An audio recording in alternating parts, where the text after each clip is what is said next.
2 de abril de 2023, Domingo de Ramos de la Pasión del Señor. Las lecturas que conforman esta celebración son la lectura con la que se inicia en la puerta del templo la bendición de los ramos, es Mateo 21, del 1 al 11. Ya en la Eucaristía la primera lectura está tomada del libro del profeta Isaías, capítulo 50, versículos del 4 al 7. La segunda lectura tomada de la carta a los Filipenses, capítulo 2, versículos del 6 al 11. Y la lectura de la Pasión del Señor será según San Mateo, capítulo 26, versículo 14, hasta el capítulo 27, versículo 66.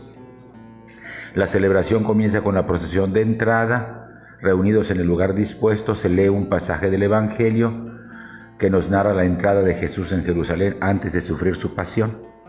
Así que vamos a hacer el comentario a las 4 lecturas, las 3 de la Eucaristía y la primera de la entrada. Tomamos en nuestras manos nuestra Biblia o nuestro misal, hacemos un primer repaso atento, pausado de todos los textos y pasamos a escuchar los comentarios.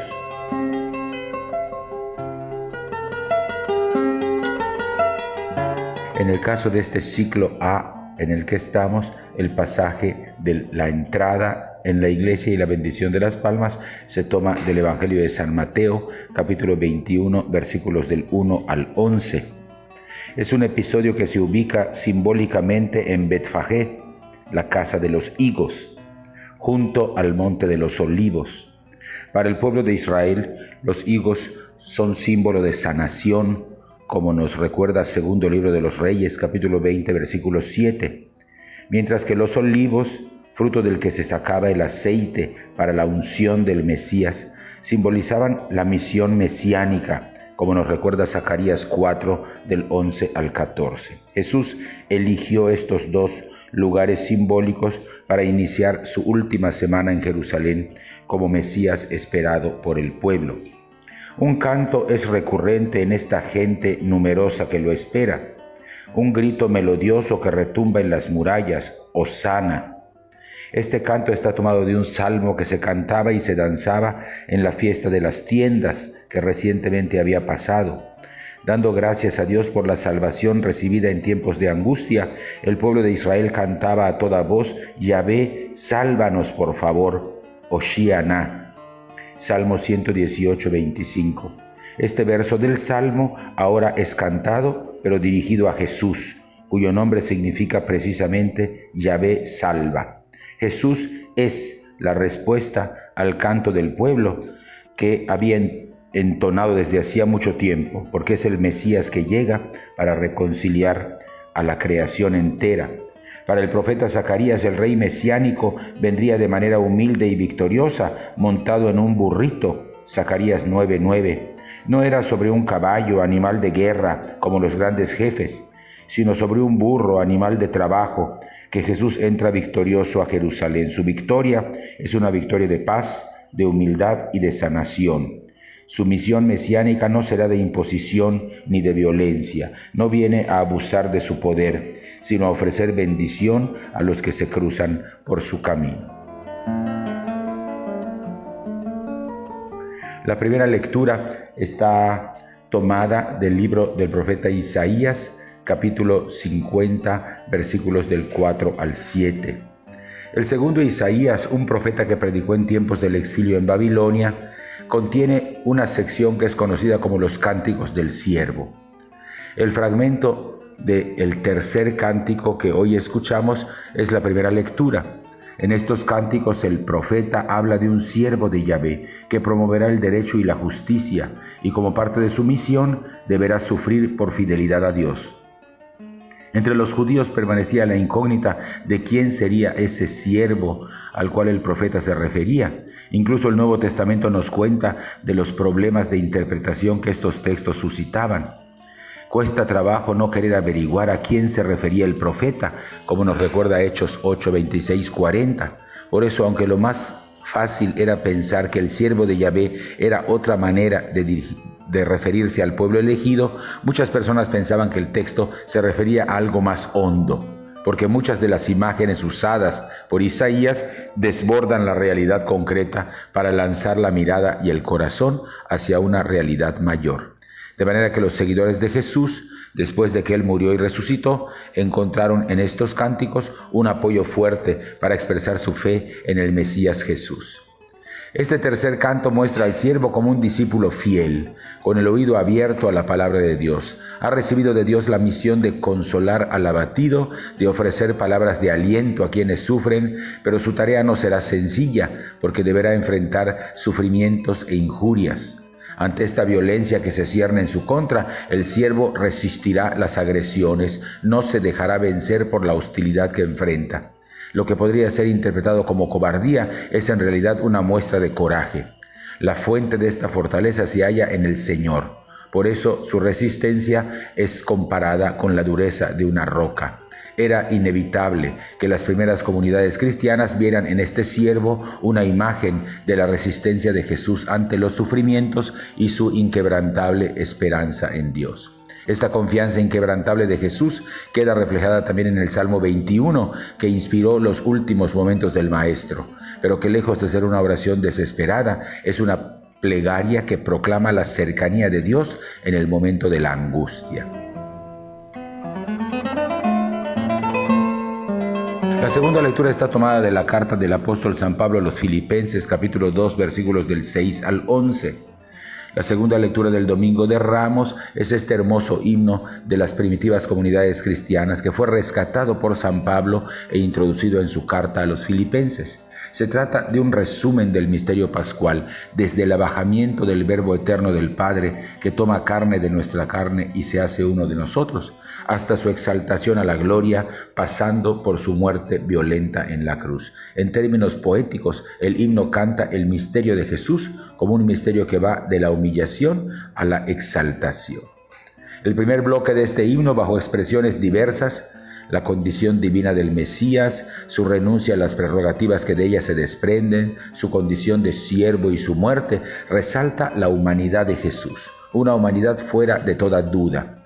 No se trata de un Dios que se disfraza temporalmente de ser humano, sino un misterio de encarnación que se lleva hasta las últimas consecuencias, una configuración plena del Mesías con la humanidad. Se trata de un proceso de descenso a la condición humana. Por eso la palabra fuerte de esta primera parte del poema es la palabra griega kenosis, que significa abajamiento, vaciamiento, anonadamiento.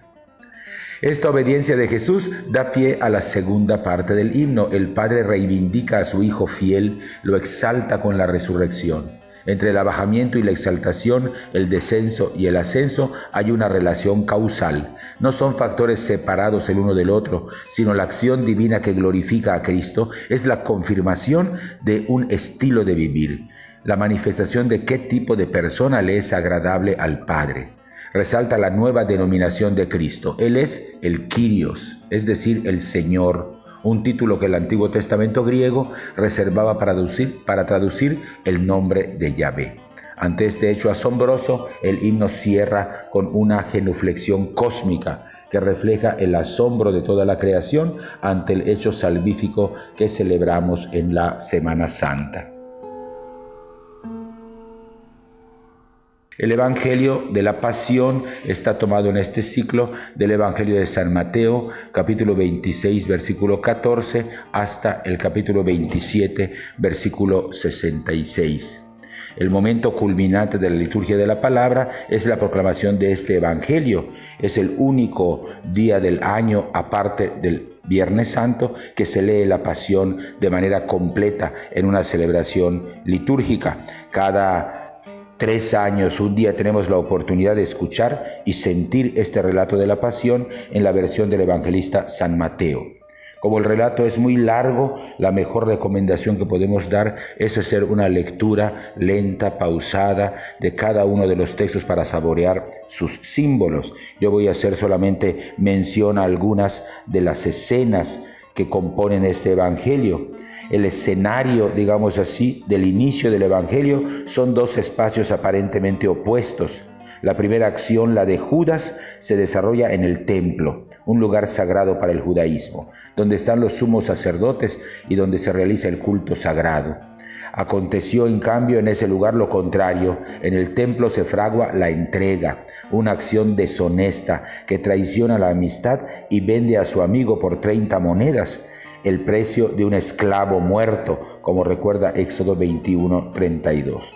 El otro espacio, en cambio, es el lugar de la última cena, un lugar ordinario, el lugar de la familia y de los amigos, donde no hay jerarquías ni separaciones rituales, todos en la misma mesa, compartiendo el alimento y la bebida. Ahí es donde Jesús quiere tener la cena pascual en la fiesta de los panes sin levadura, pan de los viajeros y de los peregrinos que no se endurecía con el paso del tiempo. En esta cena hay pan y vino, alimento y bebida. La cena comienza con elementos de la cena pascual. Ahí está el pan ácimo, ahí está la copa de vino, falta el cordero como estaba estipulado por la Torá, pero no es necesario porque ahí estaba Jesús, el siervo, el cordero de la nueva Pascua. Terminada la cena, en la casa se trasladan al Monte de los Olivos. El lenguaje cambia de lo hogareño, pan, vino, uva, al de los ranchos, pastor, ovejas, gallo.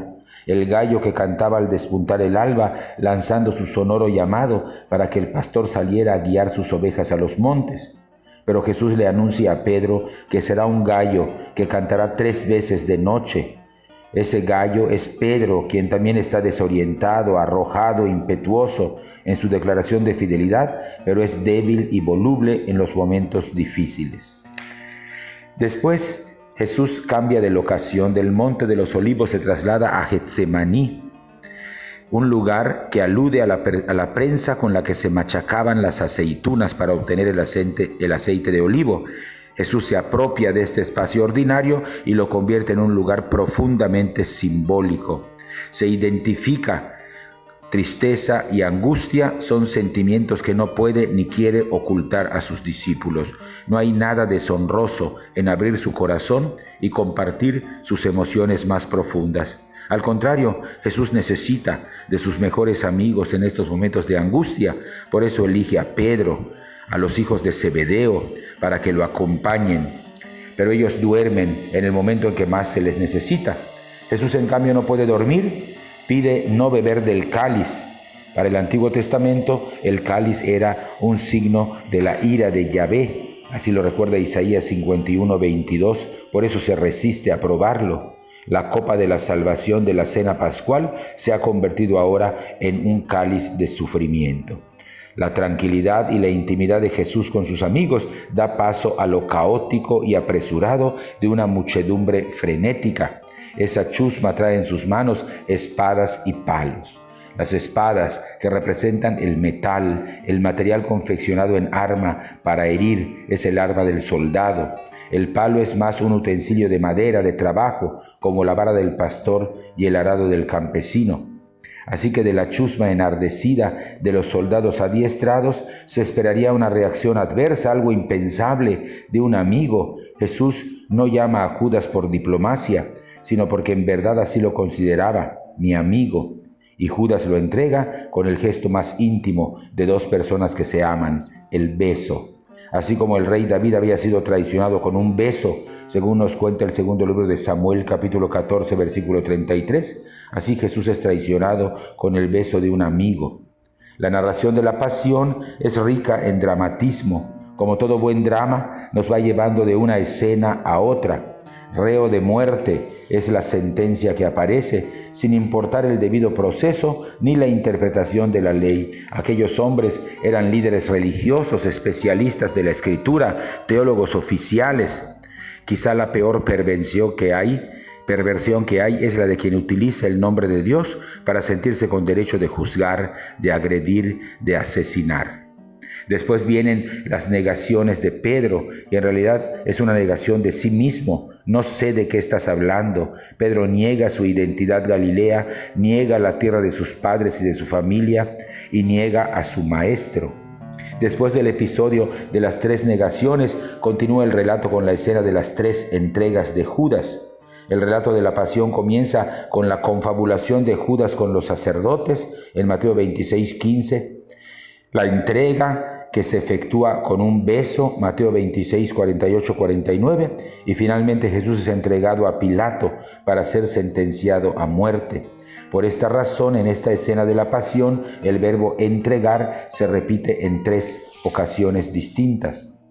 Del templo se pasa después al interior del palacio provisional de Pilato en Jerusalén, un edificio alto junto al templo, probablemente conocido como la Fortaleza Antonia, lugar simbólico de autoridad, pero todo el poder político de Pilato no logra sacar una sola palabra de Jesús. El poder de Pilato no es absoluto.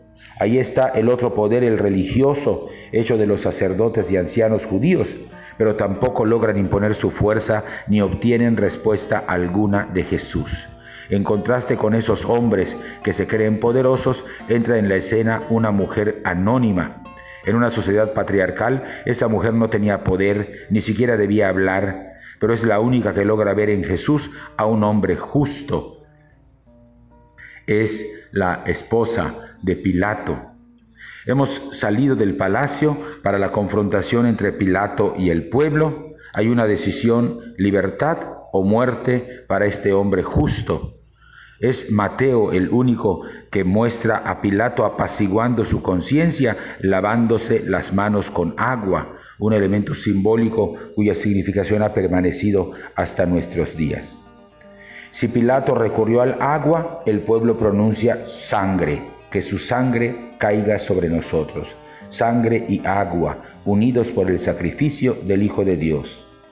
Después salimos al pretorio, nos situamos en un camino hacia las afueras de la ciudad. Está por cumplirse la profecía de Jesús sobre Jerusalén, que mata a sus profetas, como había dicho él mismo en Mateo 23, 37.